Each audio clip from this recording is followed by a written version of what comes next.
Buenos días, bienvenidos a nuestro tiempo devocional, Tu Palabra para encontrar el camino. Hoy es 19 de febrero del 2025 y para continuar con la lectura de la Biblia, vamos a leer el libro de Jueces, capítulo 6 del 1 al 16 y capítulo 7 del 16 al 25. Jueces 6, 1 al 16 y 7, 16 al 25.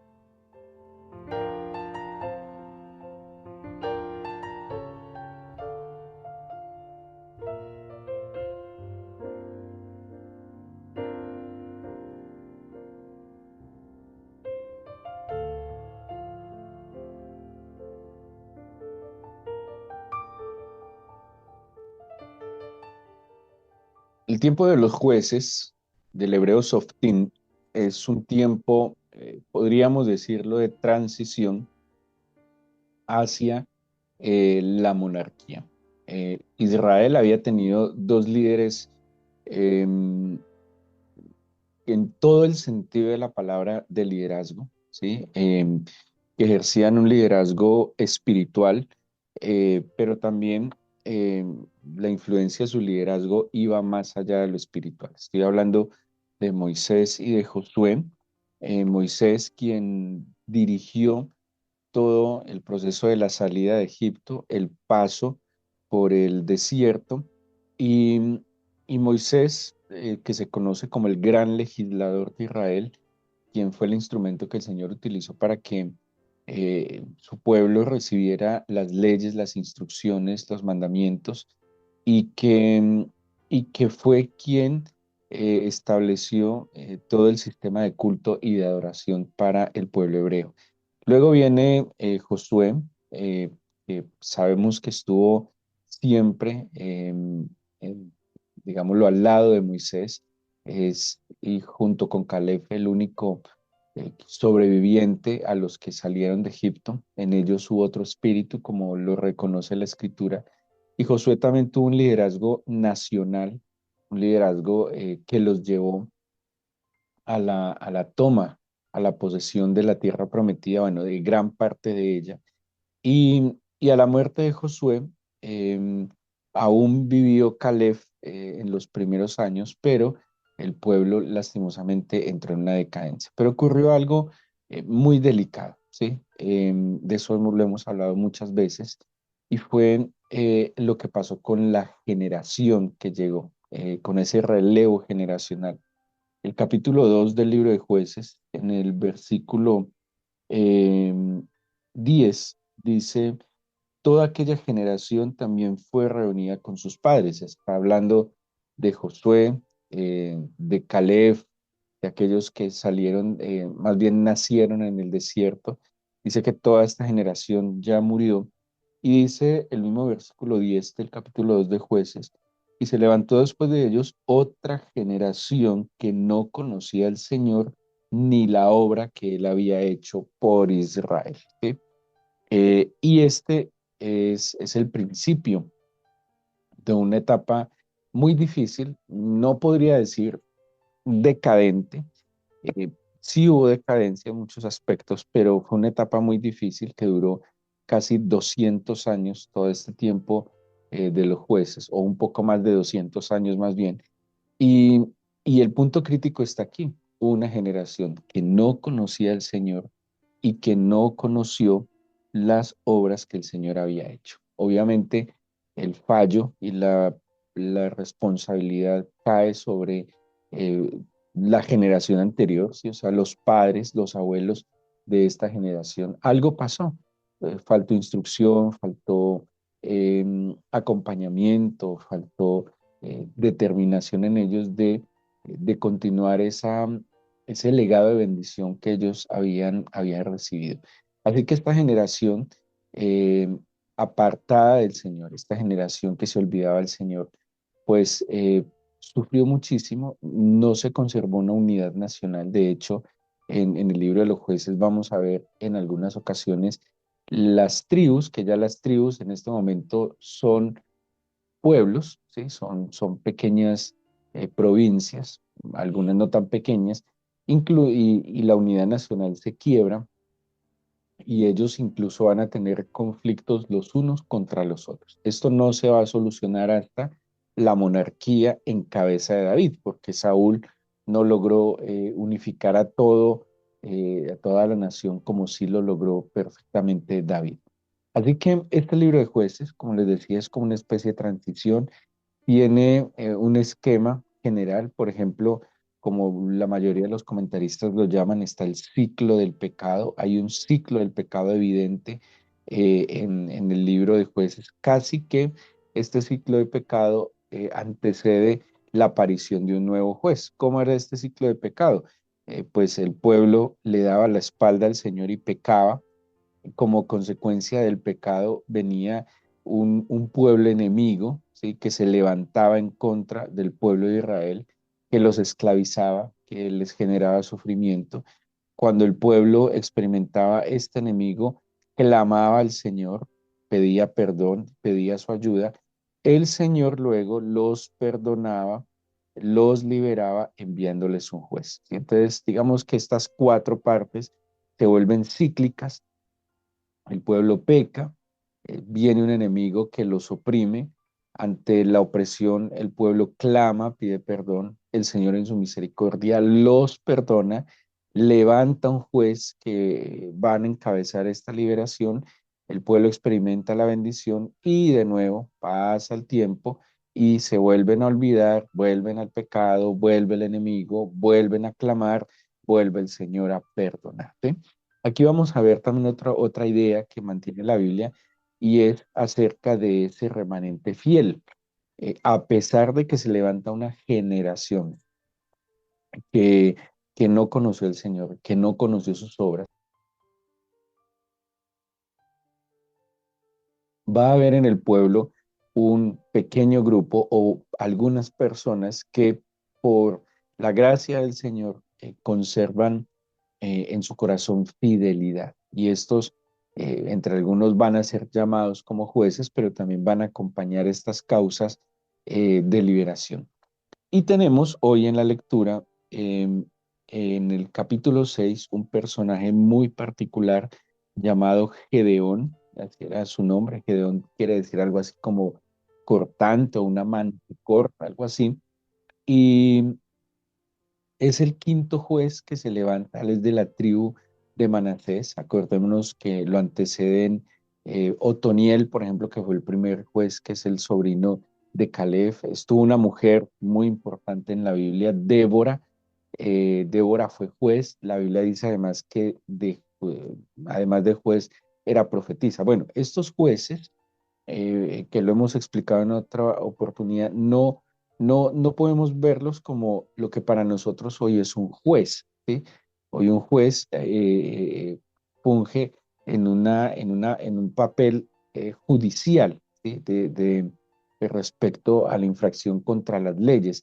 Este juez no se limitaba a, digamos, a impartir justicia, sino que este juez tenía una función más de gobernante, ¿sí? No solo en el tema legal, sino que él era quien, por ejemplo, vamos a verlos empuñando una espada, dirigiendo una causa de liberación, también obviamente instruyendo, dirigiendo, guardando, orientando al pueblo. ¿Sí? Entonces no es una función que se limita a lo judicial, sino que es una función más bien de gobierno, ¿sí? Estos jueces tenían ese papel de gobierno. Gedeón entonces, que aparece en el capítulo 6, es un personaje muy especial. La historia de Gedeón es muy especial, tiene algunos matices eh, parecidos a otros personajes. Bueno, hay un concepto que lo encontramos en la Biblia y es la idea del llamado también. Algunos comentaristas bíblicos lo dicen en femenino, la llamada. ¿A qué se refiere? Que el Señor en momentos específicos de la historia, antes, ahora y creemos que en el futuro, llama hombres y mujeres para planes específicos, ¿sí? ¿De qué depende el llamado? Depende simplemente del Señor. Algo ve el Señor en las personas o soberanamente el Señor decide llamar, escoger a algunas personas para cumplir unas misiones específicas, ¿sí?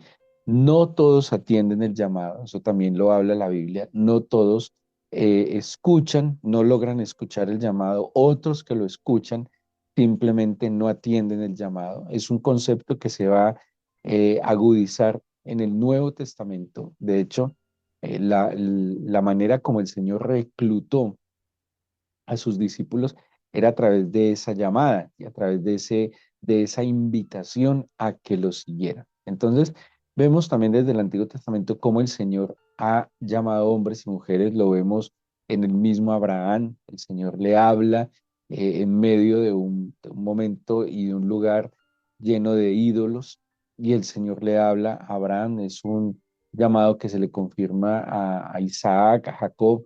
Vemos el llamado que el Señor le hace a Moisés, bueno, muchos hombres y mujeres a través de la historia bíblica. Y Gedeón eh, tiene ciertas similitudes, por ejemplo, con el llamado que el Señor le hace a Saúl, que es el primer rey sobre el pueblo hebreo, eh, el llamado que le hace a Moisés. Dentro de de las características similares está el negarse. Moisés se negó, Saúl se negó. eh, Tal vez una incapacidad o unos, de pronto, digámoslo, algunos complejos que no les permitían entender el porqué a ellos, ¿sí? Es una reacción casi natural y normal ante el llamado del Señor a no sentirnos capaces o no sentirnos dignos de esta invitación que el Señor hace, primero a que le sigamos, pero también a que cumplamos una misión específica. Podría decirse que este capítulo 6, que es el llamado de Gedeón, se centra en este tema, ¿sí? ¿Qué estaba haciendo Gedeón? Gedeón no estaba desocupado. Algunas personas que han experimentado el llamado del Señor eh, aducen no poderlo seguir porque están ocupados, porque no tienen tiempo para entrar en el plan que el Señor tiene de redención a su vida y a través de su vida para otros. El Señor no llama a personas que no estén haciendo absolutamente nada. El Señor llama, muchos quisieran que el Señor hiciera su llamada ya cuando han vivido toda la vida, cuando se cree que tiene todo el tiempo, pero esta invitación no tiene que ver con el tiempo, ¿sí? Ni siquiera tiene que ver con las capacidades, no tiene que ver ni siquiera con la inteligencia o la sabiduría. Es un llamado que simplemente es soberano. El Señor soberanamente nos invita. No necesariamente seamos los más virtuosos, santos, perfectos, sino que hay algo que el Señor ve que potencialmente puede obrar en nuestros corazones. Yo creo que, y lo vemos entre de los que han llamado al Señor a través de la historia, que hay algo y es que hubo una disposición a aprender, una humildad para ser instruido, para ser enseñado. Y, y vemos entonces a Gedeón cómo reacciona. Bueno, primero Gedeón está ocupado en la supervivencia de su familia, una labor loable desde todo punto de vista. Él está cuidando, acordémonos que ellos tenían enemigos, y en el caso de Gedeón, él está bajo el asedio principalmente de los madianitas. Y quiero leerles para que miremos un poco en qué estaba Gedeón. O sea, Gedeón no estaba haciendo nada, estaba en una labor muy maluca de supervivencia, sí, muy pesada de supervivencia. Dice de nuevo el capítulo 6 versículo 1: los hijos de Israel hicieron lo malo ante los ojos del Señor. El Señor los entregó en manos de Madián por 7 años. La mano de Madián prevaleció contra el pueblo, y los hijos de Israel, por causa de los madianitas, se hicieron cuevas en los montes y cavernas y lugares fortificados. Pues sucedía que cuando el pueblo de Israel había sembrado, subían los madianitas y amalecitas y los hijos de Oriente contra ellos y los atacaban. Y acampando contra ellos, destruían los frutos de la tierra hasta llegar a Gaza, y no dejaban que comer en el pueblo ni ovejas, ni bueyes, ni asnos, porque subían ellos y sus ganados y venían con sus tiendas en grande multitud como langostas. Ellos y sus camellos eran innumerables, así venían a la tierra para devastarla. De este modo, empobreció Israel en gran manera por causa de Madián, y los hijos de Israel clamaron al Señor. Y cuando los hijos de Israel clamaron al Señor a causa de los madianitas, el Señor envió a los hijos de Israel un varón profeta, el cual les dijo, así ha dicho el Señor, Dios de Israel, yo os hice salir de Egipto, os saqué de la... Bueno, ahí viene la profecía, pero esta era la condición socioeconómica, digámoslo así, política también. Tenían un enemigo que tiene que ser muy frustrante, ¿sí? Es cuando ellos ya lograban sacar la cosecha, venían y se llevaban todo. ¿Qué hacía Gedeón? Dice la Biblia que ellos hicieron pues cuevas y lugares para esconderse y dice que Gedeón estaba, dice el versículo 11, cuando vino el ángel del Señor y se sentó debajo de la encina que está en Ofra, la cual era de Joás, Abieserita, y su hijo Gedeón estaba sacudiendo el trigo en el lagar para esconderlo de los madianitas. El ángel del Señor se le apareció y le dijo, bueno, y el Señor aquí lo llama. Lo que quiero decir es que Gedeón estaba haciendo una labor muy importante de guardar el alimento para la supervivencia de su familia, ¿sí? Estaba en esa labor.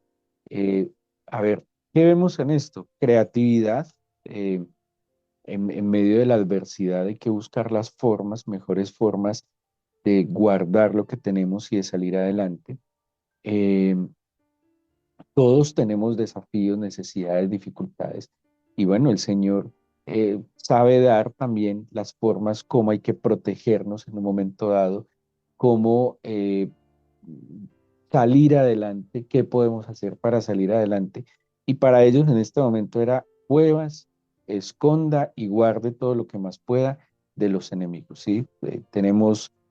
Somos inferiores en capacidades, no sé, militares, en cantidad de personas, pero bueno, lo podemos hacer de otra manera. Digámoslo, había estrategia en esto que estaba haciendo el pueblo de Israel. Solo que esta vida de estar escondiéndose, de huir, de sobrevivir, seguramente genera ciertas cuestiones en el alma, ¿sí? En esto hay ciertos traumatismos, porque, pues imagínense trabajar y para tener que esconderse. O sea, que todo lo que hagan lo tienen que cuidar o lo poco que quede porque siempre hay como una plaga, miren que lo describe como una langosta que se llevaba sus cosechas. ¿Sí? La semilla tiene muchos enemigos. La semilla puede no sobrevivir o más bien la semilla puede no germinar, pero también hay otros momentos en que cuando ha crecido puede tener enemigos, pero aquí era mucho más lamentable porque era cuando ya cosechaban, ¿sí? Cuando el fruto ya salía. Se le presenta entonces el ángel del Señor, le dice, varón esforzado y valiente. Algo muy especial es que no solo el Señor ve hacia el futuro lo que podemos ser en sus manos, sino que también el Señor reconoce lo que somos, ¿sí? Eh, es muy tenaz porque seguramente pensaríamos que una persona valiente es la que no experimenta miedo, ¿sí? Que una persona valiente es la que es osada y temeraria, pero valiente también es el que reconoce sus limitaciones y se cuida, ¿sí? Y a pesar de sus temores y dificultades, pues no se echa a morir ni a llorar, sino que se levanta y con los recursos que tiene sale adelante y enfrenta las situaciones. Gedeón, ¿qué le quedaba? Las cuevas, esconder la comida, cuidar la comida. Y el Señor, uno, le está reconociendo lo que Él hace, lo que Él es.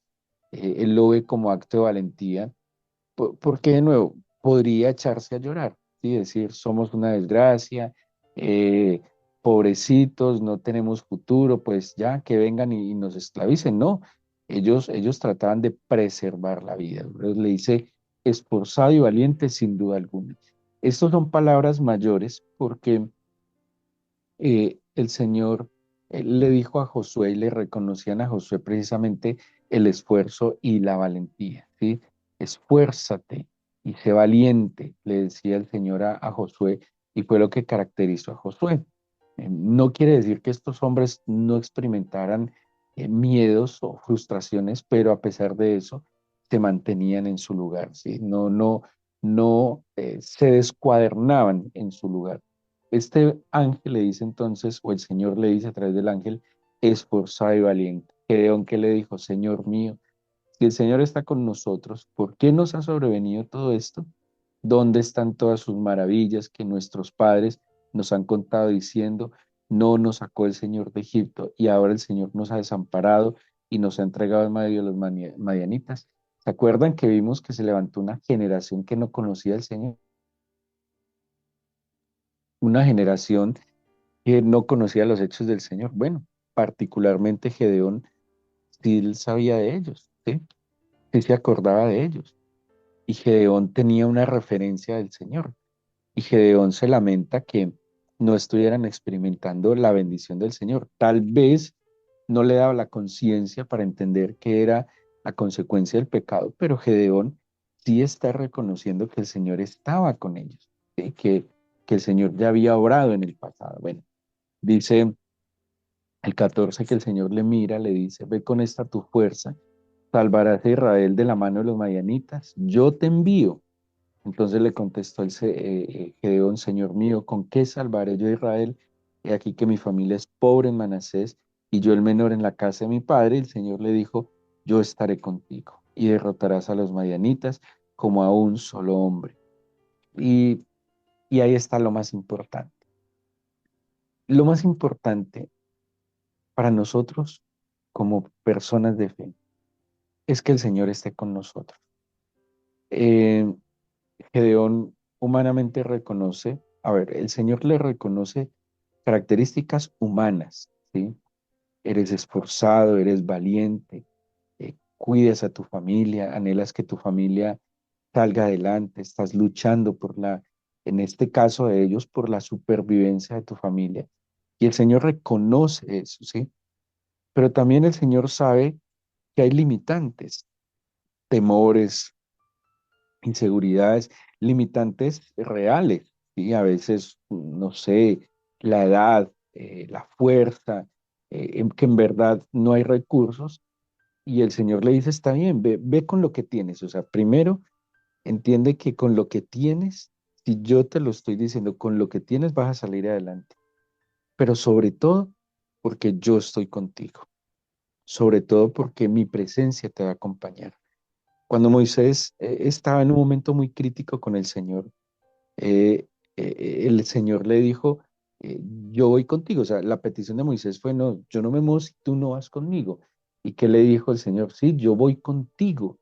Y Moisés le pedía, ve delante de mí. Yo, o sea, yo no puedo si tú no estás conmigo. Y esa es la gran promesa que el Señor le hace a todos aquellos que llaman. Cuando el Señor encomienda a los discípulos, que está en Mateo 28, y los encomienda a ir a ser discípulos a todas las naciones, cuando les encomienda la misión de la evangelización y el discipulado, porque Mateo 28, 18 les dice, id a todas las naciones a hacer discípulos. Eh, el Señor finalizando este capítulo dice, y he aquí yo estaré con vosotros todos los días hasta el fin del mundo, porque sea lo que sea, eh, como dice la canción de Abel Zabala, si te subes a mi barca, lo que nosotros necesitamos es que Él esté con nosotros, que su fuerza, su sabiduría, su amor, que todo lo que Él nos concede a través de su Espíritu esté evidente en nosotros, que Él nos dé su luz, que Él nos dé su consuelo. Y sabemos que su consuelo hace referencia a su compañía. Como estudiábamos en días anteriores en la representación del arca, que es la presencia del Señor, estaba lo que representa la dirección, la protección y la provisión. Estas tres cosas, que es lo que nosotros necesitamos para vivir, están en que el Señor esté con nosotros. Y esta es la gran promesa de todo aquel que el Señor llama a que le siga, que Él está con nosotros. Podemos seguir siendo, no sé, eh, podemos no ser los más inteligentes, podemos no ser los más fuertes. Puede que muchas condiciones en nuestra vida no cambien. Podemos seguir errando en algunas cosas, podemos ser torpes. El Señor dice en el libro de Isaías, por ejemplo, que quien ande en este camino, por torpe que sea, no se desviará. Podemos cometer torpezas, podremos ser no tan eruditos, capacitados en muchas cosas, pero que Él esté con nosotros, que Él sea nuestro escudo, que Él sea ese vallado protector, que Él sea ese fundamento, que Él sea nuestro camino y que Él sea nuestro guía. Y eso fue lo que marcó y transformó la vida de Gedeón. No, no porque Gedeón fuera más que otros, porque él mismo reconocía, mi familia es pequeña, yo soy el pequeño, yo no tengo fuerza, mira que mi vida se basa es en esconder y sobrevivir. Y para alguien que sobrevive, que solo está sobreviviendo, que le pongan una misión ahora de libertador, es bastante grande, es algo que supera sus expectativas. Es que cuáles eran sus expectativas, que vivamos, ¿sí? Que paguemos las deudas, que paguemos el estudio, que salgamos adelante, pero esto iba más allá de lo que tal vez eran sus expectativas de vida y el Señor le da esta gran promesa y garantía que es tu presencia, que tú estés conmigo. Bueno, muchas cosas pasan con Gedeón. Gedeón va a ser muy estratégico, Gedeón va a ser iluminado de una manera extraordinaria, Gedeón. Muchas características podemos encontrar en Gedeón en su liderazgo. Muy estratégico, pero también cuando hablamos de la optimización y de la eficiencia, Gedeón es un ejemplo en eficiencia. Con menos logra más, ¿sí? Con menos recursos tienen mayor cumplimiento de las metas y de los objetivos. Pero todo está porque el Señor estaba con él y le daba instrucciones. Gedeón tenía un ejército de 36.000 hombres y, y el Señor, a ver, no es solo estrategia de Gedeón, obviamente es la luz del Señor, pero de esos 36.000 hombres, solo con 300 logró derrotar el ejército de Madián. Eso es eficiencia, totalmente. Y, pero esto se desarrolla no por él mismo, y él lo va a reconocer es porque el Señor estaba con él, ¿sí? Entonces, todo lo que usted se pueda imaginar o lo que no se pueda imaginar, si el Señor está con nosotros, eh, se va a ir dando de la manera a veces que menos esperamos. El Señor tiene como no un as bajo la manga, el Señor tiene todos los ases bajo la manga, Él tiene todas las posibilidades de obrar en nuestras vidas, eh, de obrar a veces de manera imperceptible, pero también a veces el Señor obra de manera bastante estruendosa. Obre como obre, lo importante es que Él esté conmigo. Y quiero invitarles a que oremos y que sea la oración de hoy. Hay muchas cosas más que nos enseña la Biblia, pero creo que hay cosas que son esenciales que no podemos olvidar y que debemos tener en nuestro corazón. Una cosa esencial es su promesa constante de su presencia, su promesa de que Él estaría con nosotros en el valle, en las montañas, en el desierto, en la tierra fértil, que Él estaría con nosotros, eh, no importa las circunstancias, que Él estaría con nosotros y se subiría a una barca en medio de una tormenta. Y tal vez la tormenta no cese, pero Él estaría allí. No sé, es como la sensación del hijo cuando experimenta temor, cuando hay eh, un fenómeno natural impactante, lluvias, truenos, y, y en verdad el refugio del pecho, los brazos de sus padres es suficiente para amparar, para fortalecer y para guardar. Esa es la oferta que el Señor nos hace. De hecho, la expresión todopoderoso en la Biblia, que se traduce de Shaddai, tiene que ver con el pecho. Ese todopoderoso no está en manos fuertes, en escudos, en lanzas.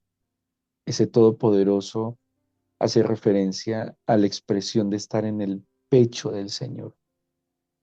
O sea que donde podemos experimentar más ese gran poder y majestad de nuestro Señor es en su pecho, recostados y amparados bajo su presencia. Yo te presento mi vida y te pido que me acerques a tu corazón. Yo te presento mi vida y te pido que en medio de todo lo que estemos viviendo, en las circunstancias de cada uno, nos acerques a tu presencia. Tu presencia, Señor, limpia, purifica, santifica, sana. Tu presencia, Señor, es, como hemos visto tantas veces ya, es dirección, es protección, es provisión.